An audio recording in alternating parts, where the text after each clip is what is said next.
오늘 함께 볼 말씀은 요한복음 3장 16절 그리고 17절이 되겠습니다. 하나님께서 세상을 이처럼 사랑하사 자신의 독생자를 주셨으니 이것은 누구든지 그를 믿는 자는 멸망하지 않고 영존하는 생명을 얻게 하려 하심이라.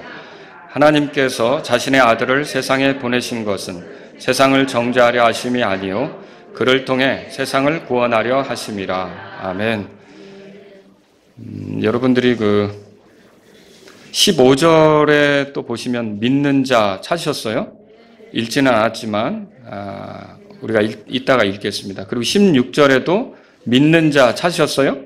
네, 그 다음에 18절에도 믿는 자 찾으셨어요? 네, 오늘 제가 드릴 말씀의 제목은 예수님을 믿는 자들에게 예수님이 약속하신 것들, 이런 제목으로 여러분에게 말씀을 드리겠습니다. 우리가 그리스도인이 된다는 것을 믿음 생활한다, 그렇게 말해요. 신앙생활. 들어보셨죠? 그럼 믿음이 뭔가 좀 생각해 볼 필요가 있죠. 믿는다는 게 뭐냐? 이걸 어떻게 설명하면 좋을까? 자, 남자가 여자에게 프로포즈를 합니다. 그러면 그때 여자가 받아들이는 거 있죠? 그게 바로 믿는 것의 표현이에요. 그 남자를 믿고 따르고 함께 하겠다는 거죠. 그렇게 설명할 수 있어요. 그리고 또 여러분, 사람이 서로 약속할 때 입으로만 얘기하는 건 나중에 딴소리 할 수 있어요. 그죠? 그런데 정확하게 서류를 갖다가 거기다가 사인을 하게 되면 나중에 딴소리 할 때 서류 보여주면 되잖아요. 당신하고 나하고 이렇게 약속했다. 그러면 그때는 뭐 딴소리를 할 수가 없겠죠. 자, 그렇게 해서 어떤 서류에 조건들이 있어요. 약속들이 있단 말이에요. 근데 이런 것들에 대해서 내가 읽고 사인을 하는 거 있죠. 서명을 하는 거. 이게 바로 믿음과 같은 거예요. 그러면 하나님을 믿는다라고 할 때 그건 뭘 얘기하는 거냐면 하나님께서 여러분에게 그런 서류를 내미는 거예요. 하나님이 오늘날 꿈으로 말씀하시지 않습니다.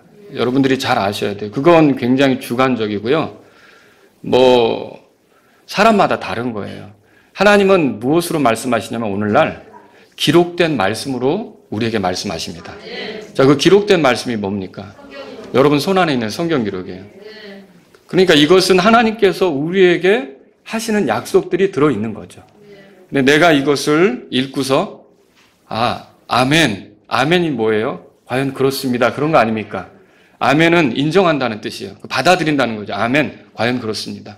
그래서 이 약속을 다른 데서 찾는 게 아니라 성경에 나온 대로 내가 받아들입니다. 이렇게 하면서 하나님께 반응하는 게 믿음이다. 그렇게 말할 수 있는 거죠. 그럼 여러분, 예수님을 믿는다는 건 뭡니까? 성경 기록에 예수님에 대해서 소개하고 있죠. 예수님이 누구신지, 어떤 일을 하셨는지 이런 거 소개하고 있잖아요. 이거를 들었을 때 이제 그것을 알고 그것에 대해서 수긍하면서 그 예수님을 내가 신뢰하는 거, 인정하고 받아들이는 거, 그분과 함께 걸으려고 하는 거. 자, 프로포즈를 받아들인 여자가 남자하고 함께 걷기를 원하는 것처럼 내가 이제 이 성경에 약속된, 성경에 보여진 그 예수님을 내가 따르겠습니다. 믿고 함께 하겠습니다. 이게 믿음이라는 거죠.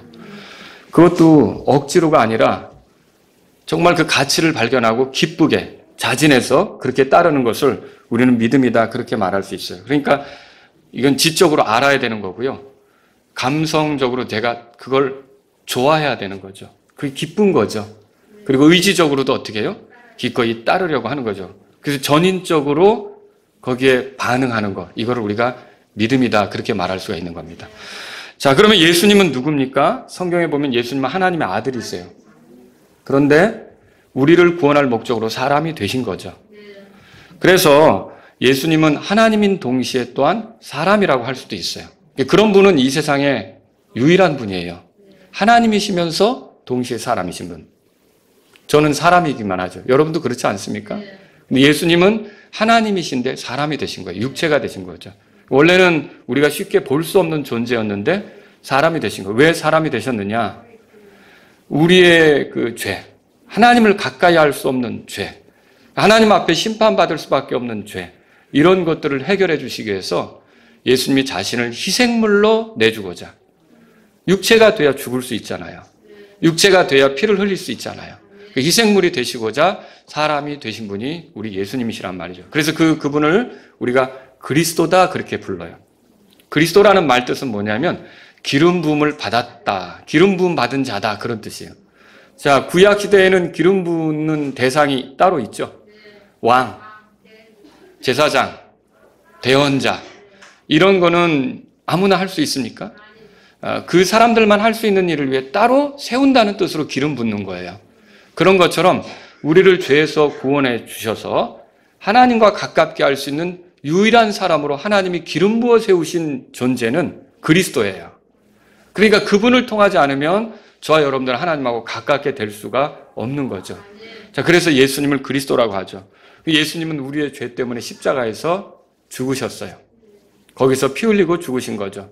죽는 방법은 다양할 수도 있죠. 맞아서 죽을 수도 있고 목매달아 죽을 수도 있고 창으로 찔러 죽을 수도 있고 그런데 예수님이 십자가 못 박혀서 피를 흘리며 죽었어요.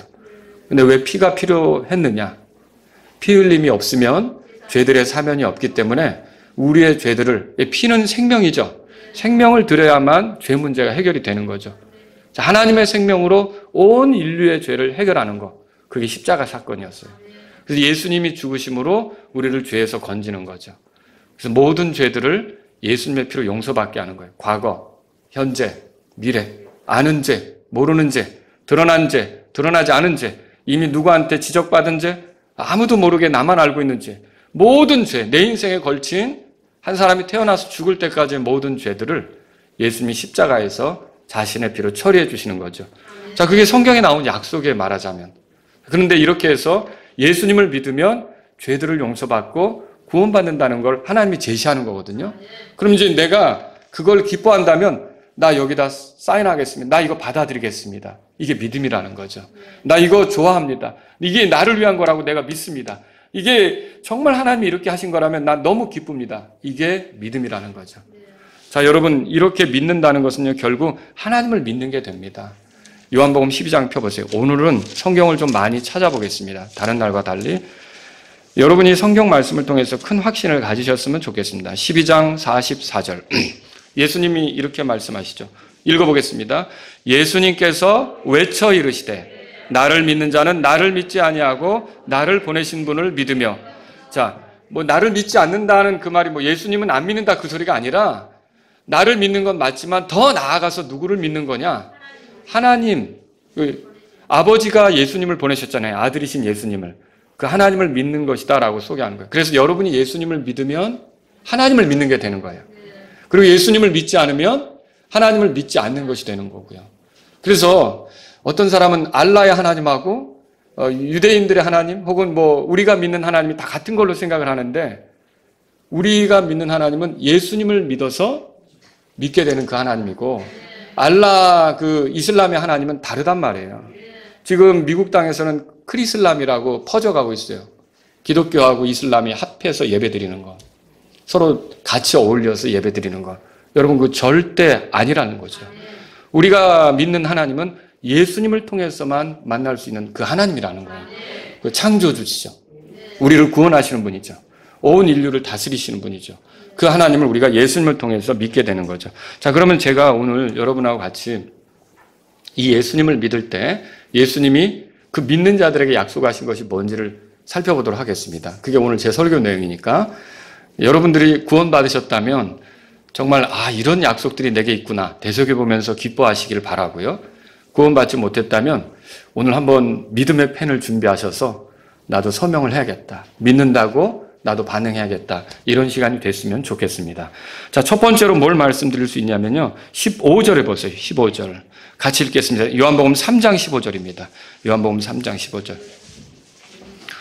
우리 함께 읽겠습니다. 이것은 누구든지 그를 믿는 자는 멸망하지 않고 영원한 생명을 얻게 하려 함이라. 자, 여기 잘 보세요. 그를 믿는 자는 뭐라고 돼 있어요? 멸망하지 않는다고 돼 있죠. 여러분 예수님을 믿으면 멸망하지 않습니다. 자, 이게 멸망이라는 게 죽는 것과 관계가 있거든요. 근데 이게 멸망이 뭐냐면 사라지는 건 아닙니다. 어떤 면에서 완전히 사라져서 고통도 못 느낀다면 그게 뭐 더 나을지도 모르겠어요. 근데 이게 여기서 말하는 멸망은 사라지는 게 아닙니다. 분명히 존재 자체는 있는데 더 이상 그 존재에 어울리는 그 가치를 드러내지 못하면서 살게 되는 거예요. 보내게 되는 거예요. 이걸 멸망이라고 하는 거예요. 예를 들면 물건은 분명히 있는데 집에 더 이상 쓰기가 어렵게 돼서 여러분 그 쓰레기 더미 쌓아놓은 데 가면 그것도 물건이잖아요. 거기 쓰레기 더미에 쌓아놓은 걸 우리가 쓰는 건 아니잖아요. 다 폐기 처분된 것 같죠. 그런 식으로 되는 거예요. 그래서 사람에게 멸망은 뭐냐면 완전히 사라지지 않는 건데 여전히 존재하지만 인간답게는 더 이상 존재할 수 없는 거. 가치 있게는 더 이상 존재할 수 없는 거. 그런 거를 말하는 거예요. 그래서 여러분이 생각해야 될 게 사람이 죽으면 화장을 하게 될 텐데 아니면 매장을 하게 될 텐데 그러면 뭐 화장을 했다고 쳐봅시다. 그러면 이렇게 뼈가루만 남을 텐데 그럼 거기서 그 사람은 완전히 끝난 겁니까? 아니죠. 자, 그 사람의 몸, 뼈가루 이런 거는 남겨놨어도 그 혼은 소멸된 게 아니에요. 한번 하나님이 만들어내신 혼, 살아있는 혼이 돼버리면 그 혼은 영원히 존재하는 거예요. 근데 문제는 뭡니까? 이렇게 죽은 뒤에 그 혼이 고통하는 곳으로 가든지, 왜냐하면 이 땅에 사는 동안 죄를 지었기 때문에 고통하는 곳으로 가든지 아니면 그 혼이 하나님이 준비하신 위로받는 곳으로 가든지 이렇게 되는 거죠. 근데 그때 그 혼이 고통받는 곳으로 가는 것, 이걸 우리가 지옥으로 간다 그러잖아요. 이것이 멸망하는 것이다. 그렇게 말할 수 있는 거죠. 그런데 예수님을 믿는 자는 멸망합니까? 멸망하지 않습니까? 그 말이 무슨 뜻이냐면 예수님을 믿다가 죽은 사람은 지옥에 가지 않는다는 소리죠.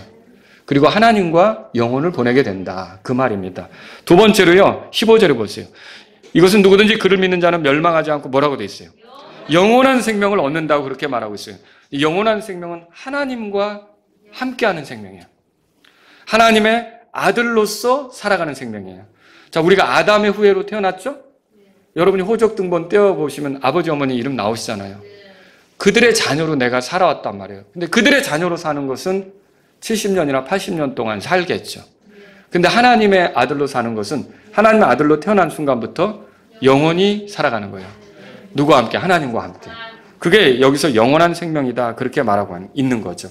자, 여러분 이렇게 해서 하나님과 같이 살아가는 건데 물론 하나님하고 우리는 다른 면이 있어요.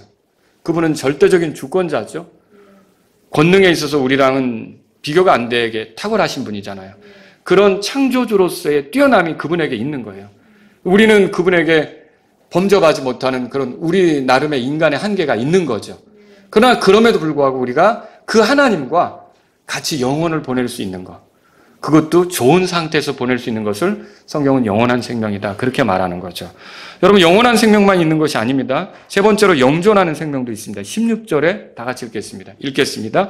하나님께서 세상을 이처럼 사랑하사 자신의 독생자를 주셨으니 이것은 누구든지 그를 믿는 자는 멸망하지 않고 또 나오죠. 그 다음에 뭐가 나옵니까? 영존하는 생명을 얻게 하려 하심이라. 이 영원한 생명이 질적으로 하나님과 같은 생명, 하나님과 함께 누리는 생명이라면 영존하는 생명은 어떤 생명이냐면 시간적으로 정말 오래 가는 거죠. 여러분 근데 시간적으로 아무리 오래 살아도 고통하며 오래 살면 어른들 그런 얘기 많이 하시잖아요. 너무 아프면 빨리 하나님이 데려가시라고 그러고 뭐 죽는 게 낫다 그러고 뭐 이렇게 하잖아요. 그런데 고통하면서 오래 살면 무슨 의미가 있겠어요? 근데 그게 아니라 하나님과 함께 영원한 생명 안에서 영존하는 생명을 누리는 거죠. 하나님과 함께 영혼을 누리게 되는 것이다 라고 말하는 겁니다. 요한복음 3장 찾으셨으면 36절에도 보세요. 반복적으로 나오죠. 읽겠습니다. 아들을 믿는 자에게는 영존하는 생명이 있고 아들을 믿지 않는 자는 생명을 보지 못하며 도리어 하나님의 진노가 그 위에 머물러 있느니라. 그러니까 아들을 믿는다 그랬는데 이 아들이 누구예요? 예수님이죠.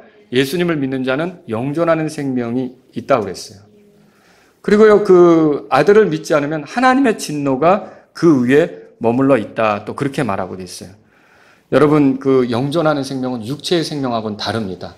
이 육체의 생명은 여러분 70년이나 80년 지나면 끝나는 거잖아요. 그런 생명이 아니라 한번 시작돼서 무한히 하나님과 함께 가는 생명.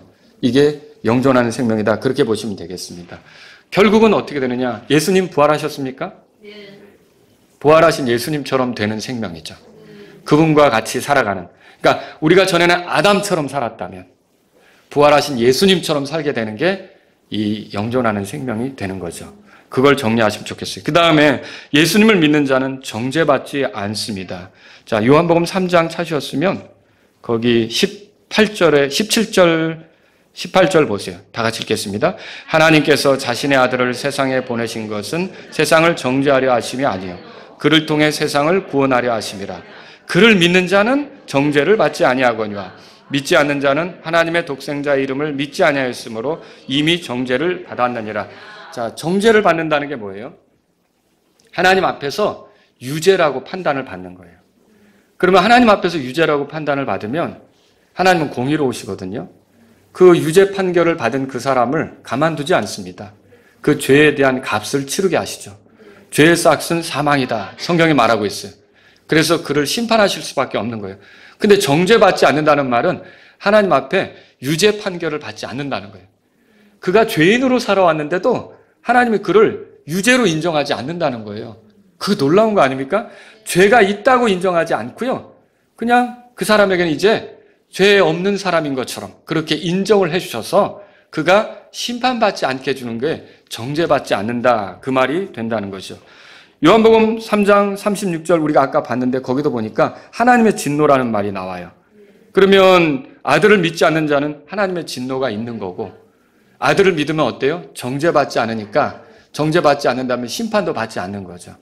여러분이 예수님을 믿으면 하나님의 심판을 받아요? 안 받아요? 안 받죠. 근데 여기서 이제 또 우리가 알아야 될 게 이렇게 정죄받지 않는 것은 하나님으로부터 용서받기 때문에 정죄받지 않는 거예요. 그냥 정죄받지 않는 게 아니라는 거죠. 하나님이 기분으로 너가 죄를 많이 졌지만 그냥 없는 걸로 쳐줄게. 그런 식이 아니라 하나님의 방법에 의해서 용서받았기 때문에. 자, 사도행전 가보세요. 그래서 5번째로 예수님을 믿는 자는 모든 죄들을 용서받습니다. 사도행전 10장 펴보세요. 10장. 자, 여기는 이제 베드로가 한 말을 읽어드리려고 하는데, 같이 읽어보려고 하는데, 베드로가 고넬료라고 하는 이방인을 찾아가서 말한 거예요. 자, 이방인 고넬료에게 예수님에 대해서 소개하죠. 36절에 보면 하나님께서 이스라엘 자손에게 보내신 말씀은 곧 예수 그리스도로 말미암아 화평을 선포하는 것인데, 화평이 뭐예요? 하나님하고 죄인이 화해되게 만드는 거예요. 그걸 누구를 통해서 하는 거예요? 예수 그리스도를 통해서 하신단 말이죠. 그걸 전하러 온 게 베드로예요. 베드로가 고넬료에게 그걸 전하는 거죠. 그런데 그렇게 여러 가지 얘기를 여기서 여러분이 나중에 시간 되시면 읽어보세요. 무슨 내용을 전했는가. 이것도 우리가 받아들일 약속들 또 예수님에 대한 그 기록들이 되거든요. 근데 거기서 43절에 보세요. 43절. 고넬료에게 베드로가 이런 중요한 말을 합니다. 다 같이 읽겠습니다. 그분에 대하여 모든 대언자들도 증언하되 누구든지 그분을 믿는 자는 그분의 이름으로 말미암아 뭐라고 돼 있어요? 예, 그럼 예수님을 믿으면 어떻게 된다고요? 죄들의 사면을 받는다 그러는 거죠. 여러분, 죄라고 하는 게 뭐예요? 핵심적으로 죄는 하나님을 대적한 거예요. 하나님을 등진 거죠. 하나님을 외면한 거예요. 하나님을 무시하고 사는 게 죄예요. 하나님 없는 것처럼 내 멋대로 살아간 게 죄예요.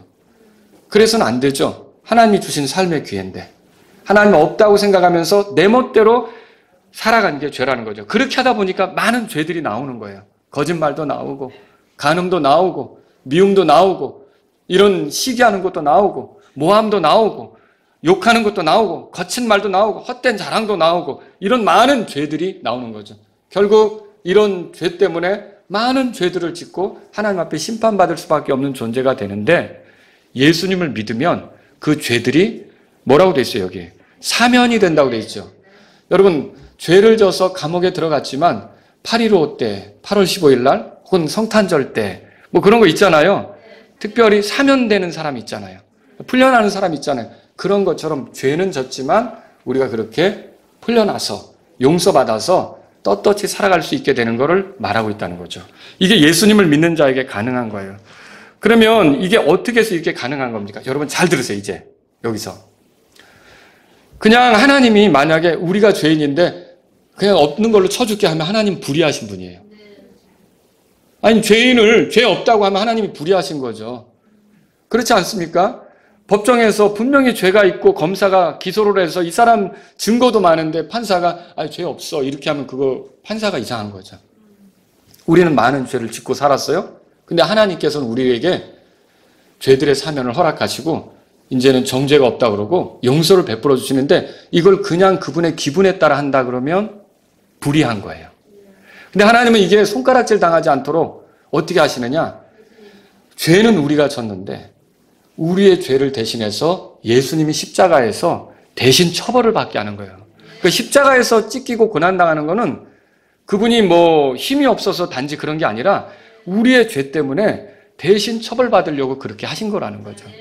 그러니까 내가 내일 벌금이 있는데 1,500만 원 벌금을 내야 된단 말입니다. 근데 나에게 능력이 없어요.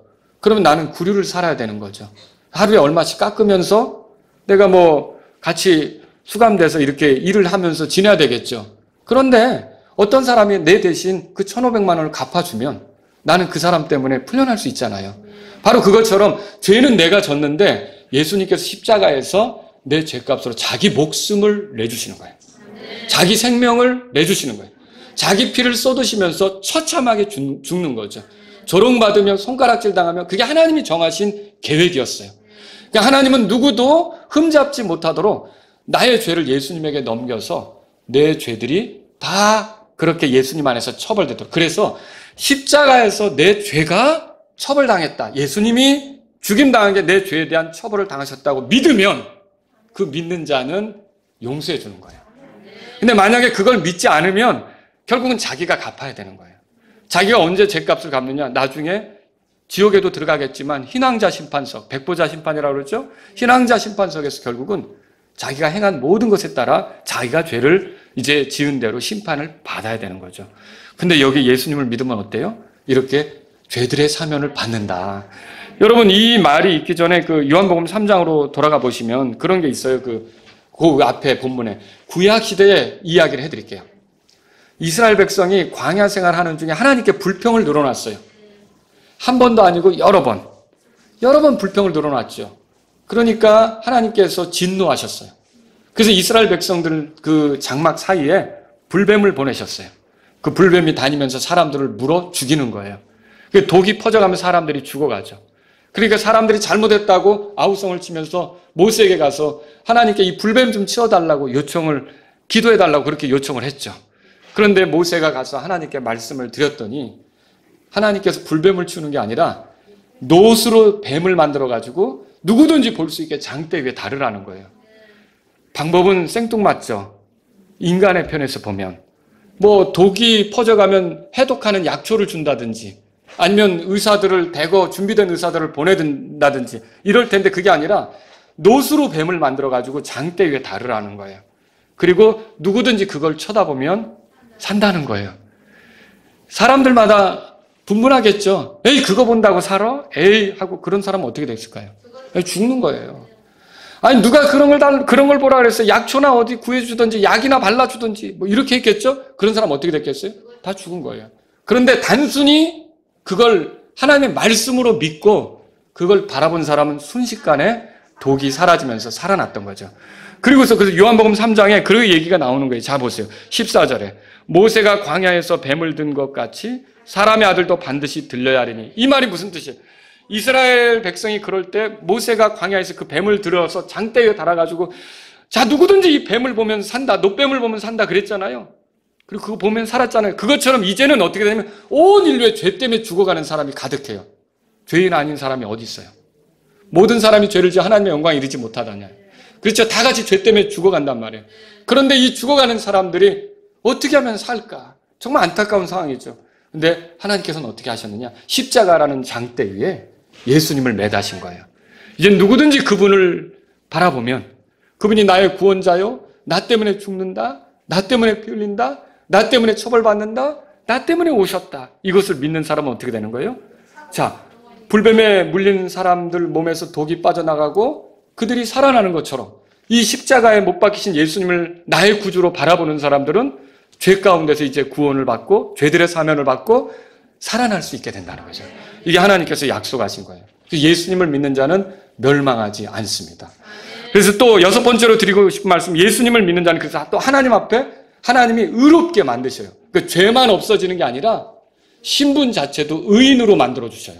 어떻게 그렇게 합니까? 로마서 3장으로 가보세요. 로마서 3장.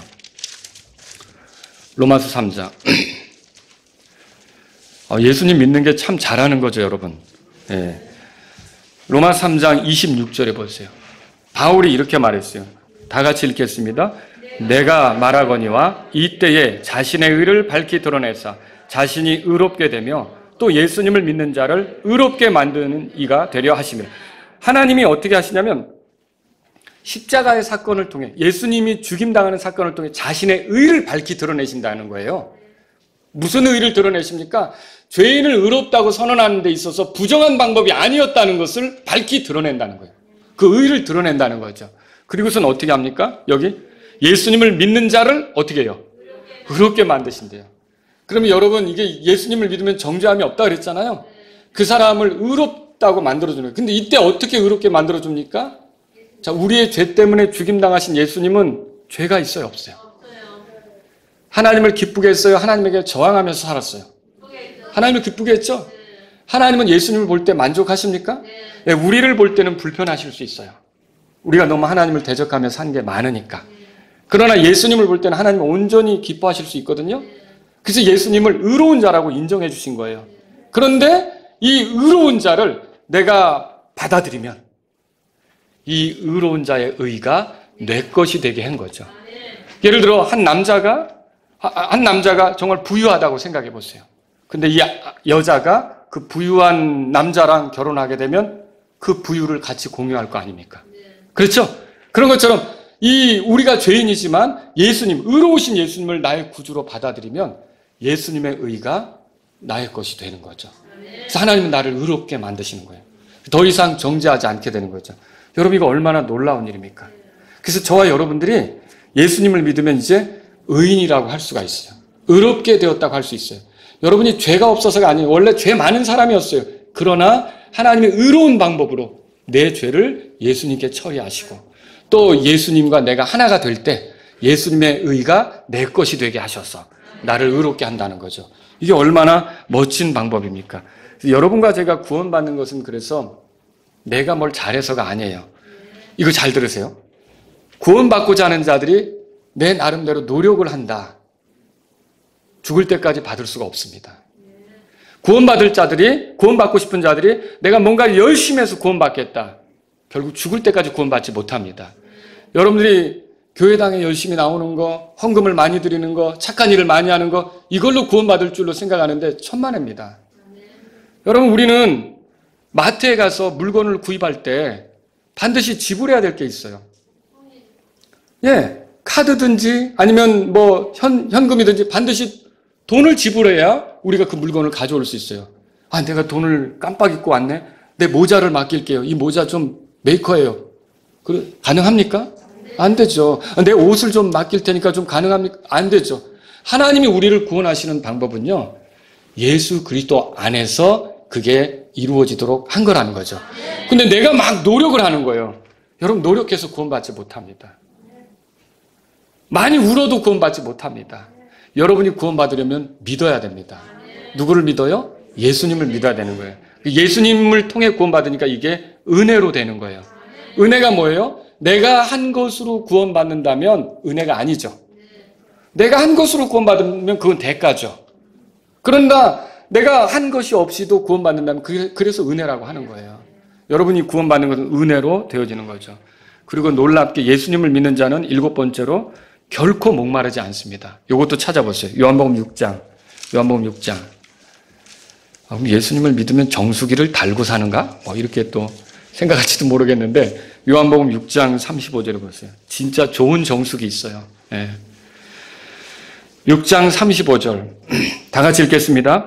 예수님께서 그들에게 이르시되 내가 곧 생명의 빵이니 내게 오는 자는 결코 줄이지 아니할 것이요 나를 믿는 자는 결코 목마르지 아니하리라. 자, 예수님을 믿으면 뭐라고 돼 있어요? 결코 목마르지 않는다고 돼 있죠. 예수님을 믿으면 왜 목마르지 않습니까? 이게 예수님이 생수를 주시기 때문에 그래요. 요한복음 4장으로 가보세요. 요한복음 4장에 예수님이 생수를 주시죠. 자, 요한복음 4장 이게 10절에 보세요. 사마리아 여자에게 예수님이 하는 말이에요. 자, 10절 다 같이 읽겠습니다. 예수님께서 그녀에게 대답하여 이르시되 내가 만일 하나님의 선물을 알고 또 내게 마실 물을 내게 달라 하는 이가 누구인 줄 알았더라면 그에게 구하였을 것이요 그가 내게 생수를 주었으리라 하시니. 그러니까 사마리아 여자에게 가서 예수님이 물을 좀 달라고 그랬죠. 근데 여자가 그랬잖아요. 아니, 당신은 유대인인 것 같고 나는 사마리아 여자인데 어떻게 나를 상종하려고 하냐.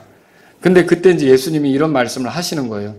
너한테 물을 달라고 하는 이가 누군지 알았더라면 네가 마실 물을 오히려 구했을 것이고 그가 너에게 생수를 줬을 것이다. 예수님은 믿는 자에게 뭘 주시는 분이에요? 생수를 주시는 거예요. 삼다수 말고요. 생수를 주시는 분이에요. 근데 예수님이 주시는 생수는 뭐냐? 이게 궁금하잖아요. 14절에 보세요. 14절 또 읽어보겠습니다. 누구든지 내가 줄 물을 마시는 자는 결코 목마르지 아니하리니 내가 줄 물은 그 사람 속에서 솟아나는 눈물이 되어 영존하는 생명에 이르게 하리라 하시니라. 자, 이 생명이, 그러니까 영존하는 생명에 이르게 하는 그 생수를 준다는 거죠. 이 내가 줄 물은 그 사람 속에서 솟아나는 운물이 된다는 거죠. 여러분, 생수가 좀 궁금하지 않습니까? 15절도 우리 읽어보겠습니다. 여자가 그분께 이르되 선생님이여 이 물을 내게 주사 내가 목마르지 않게 하시고 또 여기로 물 기르러 오지도 않게 하옵소서 하매. 그 여자가 이제 그걸 원한 거예요. 나한테 정말 그걸 주세요. 목마르지 않게 해주세요. 여러분, 이게 뭔지 궁금하시죠? 자, 이건 이제 예수님의 말씀으로 풀어집니다. 요한복음 7장으로 가보세요. 요한복음 7장 그 뒤에 요한복음 7장 37절 제가 읽을게요. 마지막 날 곧 명절의 그 큰 날에 예수님께서 서서 외쳐 이르시되 누구든지 목마르거든 내게로 와서 마시라. 38절 다 같이요. 나를 믿는 자는 성경 기록이 말한 것 같이 그 배에서 생수의 강들이 흘러나오리라 하시니. 여러분, 여기서도 예수님을 믿는 자는 그 배에서 생수의 강이 흘러나온다 그랬어요. 이게 도대체 뭘까? 그럼 궁금하지 않습니까? 이건 다른 게 아니라 39절에 그 해답이 나와요. 다 같이 읽겠습니다. 그러나 이것은 그분께서 자기를 믿는 자들이 받을 성령을 가리켜 말씀하신 것이더라. 예수님께서 아직 영광을 받지 아니하셨으므로 아직 성령님께서 주어지지 아니하셨더라. 예수님을 믿으면 믿는 자에게는 뭐가 주어져요? 성령님께서 주어져요. 그 사람 안에 성령님이 들어오시는 거예요. 성령님은 하나님이세요. 그럼 그 사람이 하나님과 함께하는 사람이 된다는 거죠. 하나님이 지켜주는 사람, 하나님이 인도하는 사람, 하나님이 가르치는 사람, 하나님이 보호하는 사람. 여러분, 성령님의 다른 이름이 뭐예요? 위로자예요. 하나님이 위로하시는 사람이 된다는 거죠. 이게 성령님이 들어와 사시는 거예요. 예수님을 믿는 자에게는 성령님이 계시는 거예요. 그래서 에베소서 같은 데 보면 성령님을 이제 봉인한다 그랬어요. 어떤 인을 치는 것처럼 설명도 했는데 뭐냐면 우리가 나중에 주님의 모든 약속이 이루어지는 그런 어떤 그 성령님은 우리 편에서 믿음으로 반응했죠? 우리가 사인한 게 말하자면 믿음이에요. 하나님이 이 말씀 우리에게 주셨잖아요. 여기서 예수님이 누구라고 소개됐잖아요. 나 그거 믿습니다라고 믿음으로 사인을 한 거예요. 하나님이 이거 믿으면 구원받는다고요? 난 믿어요라고 믿음으로 사인한 거예요. 그럼 하나님 편에서도 사인을 해야 되잖아요. 그 하나님 편에서 사인하는 게 성령님을 우리 안에 주시는 거예요. 그래서 성령님이 내 안에 거신다면 하나님의 사인을 내가 받아놓은 거죠. 그래서 이 사인으로 여러분의 구원은 끝까지 그 성령님에 의해서 끝까지 성령님이 들어올락 날락 이렇게 합니까? 한 번 들어오면 구속의 날까지 에베소서 4장 30절에 그렇게 써있죠. 구속의 날까지 우리를 인치셨다고 되어 있어요.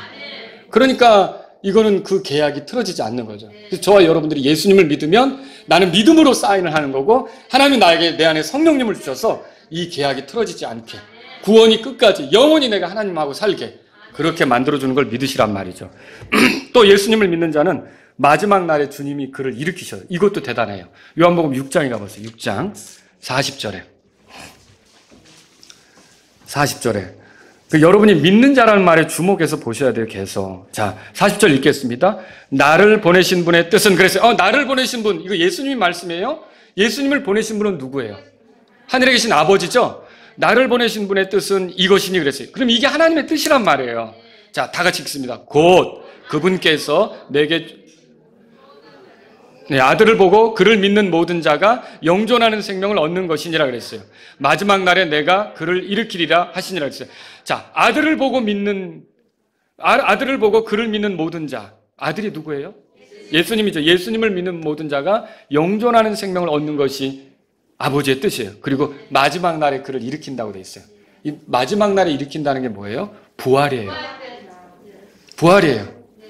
여러분이 예수님을 믿다가 죽어도 마지막 날에는 다 일어나는 거예요. 이게 영존하는 생명으로 일어나는 거예요. 이게 예수님을 믿는 자들에게 약속된 거죠. 우리는 이 땅이 전부가 아닙니다. 그런 말도 가끔 드리잖아요. 여러분이 여기 와서 살다가 죽으면 이사 가는 건데 하늘로 이사 가는 거죠. 그죠? 그리고 다시 일어날 때가 있잖아요. 주님을 이제 영광 중에 뵙기 위해서. 그게 부활의 때죠. 그게 앞으로 있을 겁니까? 네, 있죠. 그럼 여러분이 그 부활하신 예수님하고 다시 이쪽으로 또 이사를 오게 돼요. 땅으로 다시 오게 돼요. 여기서 살게 되는 일이 있단 말이죠. 아, 어떻게 그런 일이 있을까? 근데 성경에는 그런 것들을 약속하고 있다는 거죠. 여러분, 이게 얼마나 놀라운 일입니까? 또 여러분, 우리가 이걸 알 수 있어요. 예수님을 믿는 자는 그래도 죽어도 산다는 거죠. 요한복음 11장 보세요. 요한복음 11장. 요한복음 11장. 25절이에요. 예수님께서 마르다에게 하신 말씀이에요. 나사로가 죽어서 예수님이 나사로를 살리려고 그 마르다를 만나러 간 거예요. 마리아를 만나러 간 거죠. 그 마르다가 너무 반가워서 예수님에게 왔죠. 예수님이 여기 계셨더라면 우리 나사로가 죽지 않았을 텐데 뭐 이렇게 말하면서. 그런데 마르다에게 예수님이 말씀하셔요. 25절 다 같이 읽겠습니다. 예수님께서 그녀에게 이르시되 나는 부활이요 생명이니 나를 믿는 자는 죽어도 살겠고. 여러분, 예수님을 믿으면 죽는 것으로 끝나는 게 아니에요. 그래서 여러분이 장례식을 치를 때 믿는 자가 죽었을 때 서운할 수는 있죠. 사람이 헤어진다는 것 자체가 좀 서운하잖아요. 그래서 여러분이 눈물을 흘릴 수 있어요. 슬퍼서 울 수 있어요. 그러나 그것이 전부는 아니에요. 우리는 믿는 자를 보낼 때 내가 믿는 자라면 다시 살아나서 만나게 되는 걸 우리는 알고 있는 거죠. 이게 얼마나 놀라운 겁니까? 예수님이 이런 약속을 하신 거예요. 예수님은 거짓말 하시는 분이 아니란 말이죠. 그러니까 많은 사람들이 예수님을 4대 성인으로 추앙하면서 이런 말씀은 제껴놓고 있어요. 그러면 그건 이중적인 거죠. 예수님을 정말 대단한 분으로 믿는다면 이런 예수님의 말씀도 믿어야죠. 이거 미친 소리 아니야? 그러면 4대 성인으로 추앙하면 안 되는 거죠. 여러분, 예수님은 진실만을 말하시는 거예요. 진리만을 말씀하시는 거죠. 그래서 예수님을 믿으면 이렇게 죽어도 산다. 그래서 예수님을 믿는 사람들이 그렇게 순교할 때 그 무서운 순간에도 담대히 죽을 수 있었던 이유가 바로 거기 있는 거예요.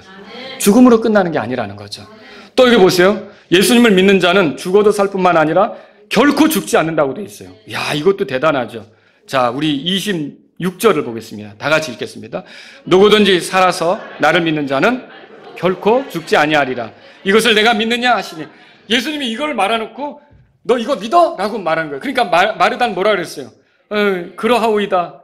이렇게 이제 대답하잖아요. 여러분, 오늘날도 예수님은 우리에게 그렇게 믿는 거예요. 말씀하시는 거예요. 너 이거 믿느냐? 예수님을 믿으면 결코 죽지 않는데요. 이게 무슨 말이에요?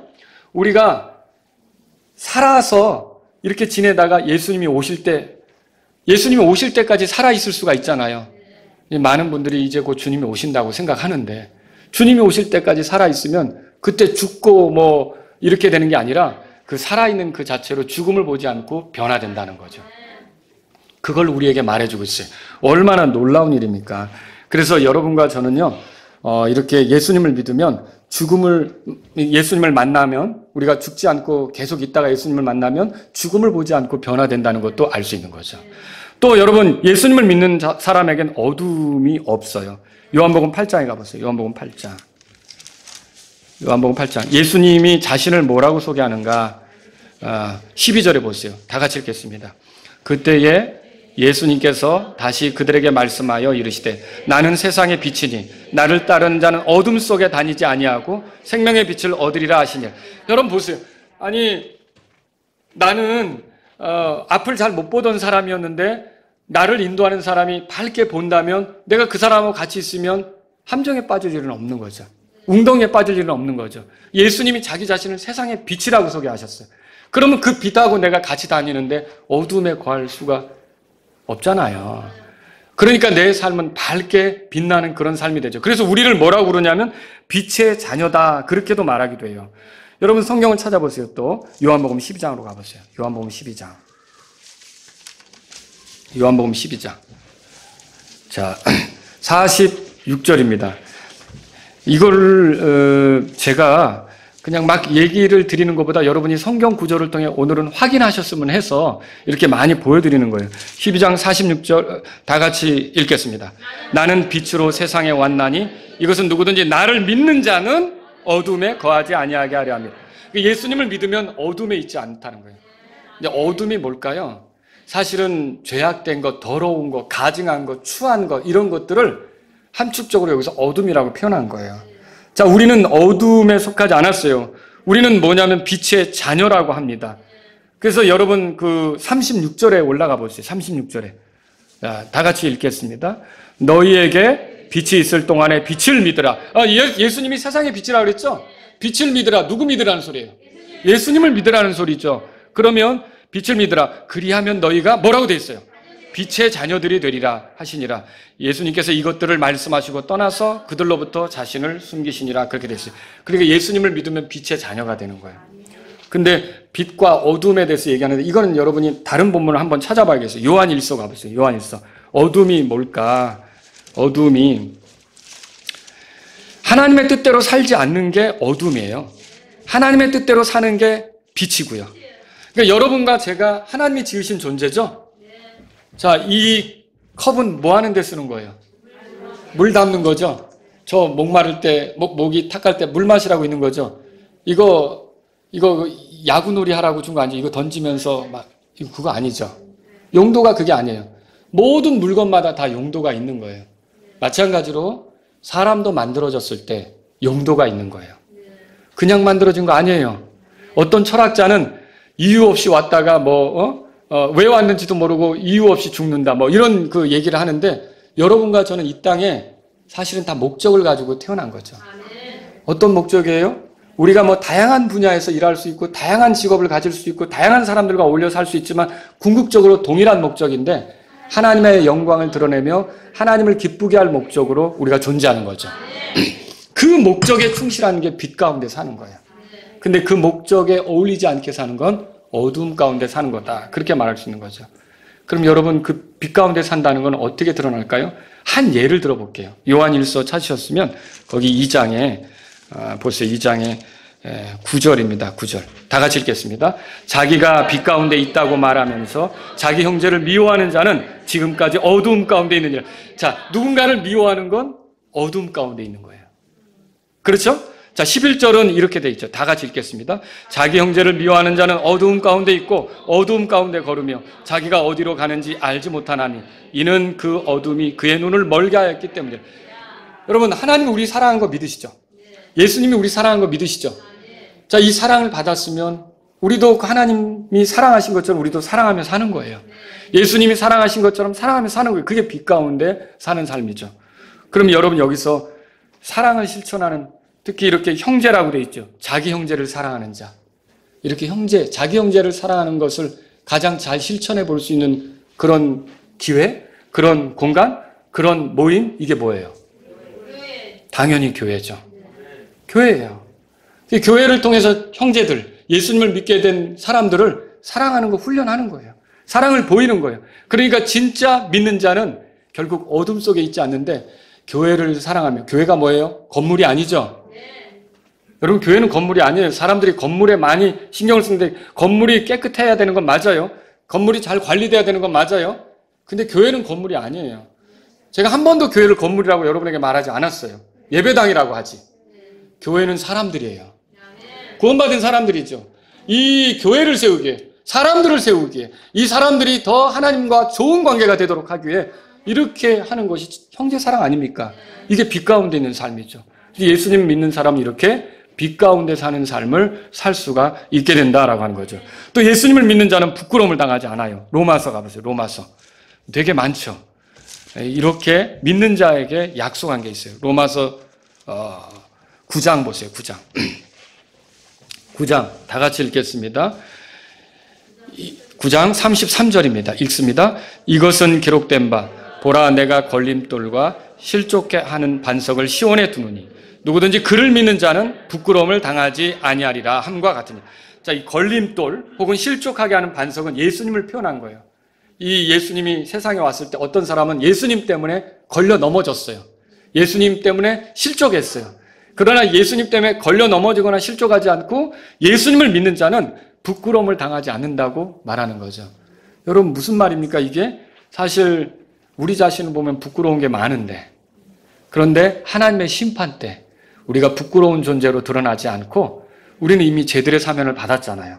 그러니까 오히려 더 영광스럽게 되는 일이 있다는 거죠. 로마서 10장으로 가보세요. 거기도 반복적으로 말하고 있습니다. 11절, 로마서 10장 11절 다 같이 읽겠습니다. 또 성경 기록에 이르기를 누구든지 그분을 믿는 자는 부끄러움을 당하지 아니하리라 하나니. 똑같이 나오잖아요. 예수님을 믿으면 부끄러움을 당하지 않는데요. 사실 난 부끄러운 게 많은데요. 근데 내 부끄러움을 이미 예수님이 십자가에서 수치스럽게 되셨고 부끄러움을 당하셨기 때문에 저와 여러분들은 하나님 앞에 부끄러움을 당할 필요가 없다는 것이죠. 또 베드로전서 2장 6절 들어보세요. 그런즉 성경 기록에도 보라 내가 선택한 보배로운 으뜸 모퉁이 돌을 시온에 두노니 그를 믿는 자는 당황하지 아니하리라 하시는 말씀이 들어있느니라. 그러니까 예수님을 믿으면 막 당황하거나 죄 때문에 죄 심판 때문에 불안해하거나 초조해하거나 이런 것이 없다는 것을 알 수가 있는 거죠. 마지막으로 하나만 더 볼게요. 요한복음 14장에 가보세요. 요한복음 14장. 예수님을 믿으면 예수님이 하신 일을 하게 됩니다. 요한복음 14장 12절. 다 같이 읽겠습니다. 진실로 진실로 내가 너에게 이르노니 나를 믿는 자는 또한 내가 하는 일을 그 일들을 할 것이요 또 이것들보다 더 큰 일도 하리니 이는 내가 아버지께로 가기 때문이라. 자, 그분이 하신 일은 뭡니까? 아까 베드로가 고넬료에게 가서 소개했죠. 하나님과 죄인 사이에 화평을 이루게 하는 일. 그럼 예수님을 믿는 자는 어떤 일을 할까요? 바로 예수님이 하셨던 그런 일을 하게 되는 거예요. 복음을 전하는 거죠. 다른 사람이 죄 가운데서 멸망하지 않도록 살리는 일을 하는 거예요. 자기 목숨을 건진 다음에 남을 구조하는 일을 하는 거예요. 이게 예수님을 믿는 자가 하는 일이죠. 근데 예수님은 덧붙이기를 이렇게 말씀하셨네요. 또 내가 하는 그 일들을 할 것이요 또 이것들보다 뭐라고 되어 있어요? 더 큰 일들을 하리니. 그럼 이게 예수님의 능력을 초월한다는 말은 아니고 이게 예수님 안에서 예수님이 지상에 계셨을 때 하셨던 일들 있잖아요. 그거보다 더 폭넓게 더 풍요롭게 많은 일들을 한다는 거죠. 예를 들어서 이런 거죠. 베드로가 예수님을 믿었잖아요. 베드로가 설교하는데 하루에 베드로의 설교를 듣고 3,000명이 회심했어요. 3,000명이 예수님을 믿었죠. 예수님이 사역할 때는 그런 일은 안 나타났거든요. 그리고 예수님 사역 때는 교회가 하나밖에 없었죠. 예수님을 중심으로 한 교회. 그런데 그 이후로 사도 바울은 어땠어요? 여기저기 다니는 곳마다 교회를 세웠잖아요. 얼마나 더 풍요로운 일들이 많이 일어납니까? 여러분 이런 것들을 하게 된다는 거죠. 그래서 예수님을 믿는 사람은 이렇게 예수님이 하시던 일을 부여받아서 그분이 사람을 낚는 어부가 되게 한다고 했으니까 복음을 전해서 사람을 살리고 또 그렇게 살아난 사람들을 모아서 교회를 세우는 일에 구원받은 사람을 강하게 하고 견고하게 하고 세워주는 일에 함께하게 하는 일이 있게 된다는 거죠. 여러분 이게 예수님 믿는 것은 이렇게 복된 일입니다. 자, 제가 지금까지 말씀드렸는데 들어보세요. 여러분 예수님을 믿습니까? 아니면 여러분 혹시 예수님을 믿을 마음을 갖게 되셨습니까? 여러분이 믿는다면 이미 여러분은 믿음으로 사인을 한 거고 성령님이 여러분의 안에 들어오셔서 하나님의 사인이 있는 거고 그래서 여러분은 거기에 확신이 있겠죠. 근데 만일 나는 아직 그런 정도는 아니었다고 한다면 오늘 여러분이 하나님이 지금 이 말씀을 통해 여러분에게 믿으라고 하시는 거예요. 그럼 내가 믿겠습니다. 예수님이 나의 구원자요 주님으로 십자가에서 흘리신 피로 나의 모든 죄에서 나를 깨끗하게 하는 분으로 믿겠습니다라고 여러분 믿음으로 사인을 하면 놀랍게도 어떻게 이런 일이 일어나는지 모르지만 성령님이 내 안에 들어오시면서 하나님도 사인을 하시고 여러분은 흔들림 없는 구원받은 자녀로 남은 인생을 살 줄로 믿으시기 바랍니다. 예수님을 믿는 자는 멸망하지 않습니다. 예수님을 믿는 자는 영존하는 생명이 있습니다. 예수님을 믿는 자는 영원한 생명이 있습니다. 예수님을 믿는 자는 정죄받지 않습니다. 예수님을 믿는 자는 죄들의 사면을 받습니다. 예수님을 믿는 자는 하나님께서 의롭게 만드십니다. 예수님을 믿는 자는 목마르지 않습니다. 예수님을 믿는 자는 마지막 날에 예수님께서 다시 일으키십니다. 예수님을 믿는 자는 죽어도 삽니다. 예수님을 믿는 자는 살다가 예수님 만나면 결코 죽지 않습니다. 예수님을 믿는 자는 어둠에 거하지 않습니다. 예수님을 믿는 자는 부끄러움을 당하지 않습니다. 예수님을 믿는 자는 예수님이 하신 일을 하게 됩니다. 인생이 달라지는 거죠. 여러분 예수님을 믿으십니까? 여러분에게 있는 약속들을 생각해서 여러분이 거기에 사인한 거예요. 말하자면 혹시 이 자리에서 나도 예수님을 믿겠습니다. 그런 분이 있다면 그분들은 오늘 서명을 하세요. 나도 예수님을 내 마음에 구원자로 모시겠습니다. 그러면 나머지 인생은 예수님께서 이끌어주시고 책임지십니다. 우리 다 같이 일어서시겠습니다. 오늘 이 말씀을 들으신 여러분 가운데 저는 지금까지 내가 주인인 채 살았습니다. 내가 모든 걸 좌지우지하면서 결정하며 살아왔습니다. 하지만 이 시간에 하나님께서 예수님을 통해 나를 구원하신다면 내가 예수님을 나의 구원자로 믿고 예수님을 나의 주님으로 모시면서 내 인생을 예수님과 더불어 걷는 사람으로 살기를 원합니다. 이런 분이 있으십니까? 그런 분이 있다면 손을 들어주십시오. 그런 분을 위해서 기도해 드리겠습니다. 내가 구원받지는 못했지만 이제 이 순간에 내가 예수님을 나의 구주로 모시겠습니다. 만일 여러분 가운데 그런 분이 있다면 그냥 가지 마시고 저한테 오늘 들은 말씀에 따라 나도 믿겠습니다라고 도움을 요청하시기 바랍니다. 여러분은 그러면 다 구원 받으셨습니까? 여러분은 예수님을 믿고 있습니까? 어둠에 거하지 않는다고 약속했어요. 여러분 혹시 내가 형제 사랑하는 일에 둔하다면 아버지 내가 빛 가운데서 형제를 사랑하고 교회를 세우는 일을 하기로 원합니다. 이런 분이 있다면 이 시간 주님 앞에 나아가십시오. 하나님 내가 예수님이 하신 일들을 하도록 예수님을 믿게 하셨다면 내가 이제 예수님을 이렇게 이제 전하는 그런 사람이 되기를 원합니다. 다른 사람들이 구원받도록 돕는 사람이 되기를 원합니다.